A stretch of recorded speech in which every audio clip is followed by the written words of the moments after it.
Hey guys, Scott Isaacson, MarineMax Sail and Ski at our Lakeway location. Right here we're on a 2019 Boston Whaler 130 Super Sport. Some of the cool features about this boat, it has this light gray hull side color, real classic looking for this boat. It has the Suntop shade, so keep cool in the Texas heat.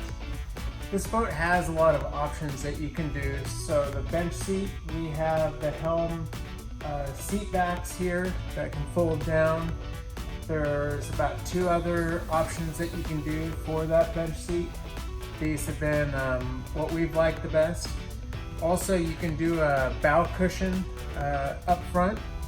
It also has storage up here below, which will drain out. A cool feature they added for 2019 is this big old glove box, basically storage. It is lockable, so you can keep some of your goods in there if you go to a restaurant out to eat.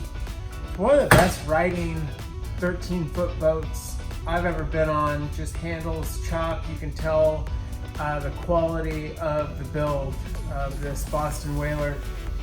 So again, 2019 Boston Whaler 130 Super Sport here at our Lakeway location. MarineMax Sail and Ski, Scott Isaacson. Thanks for watching.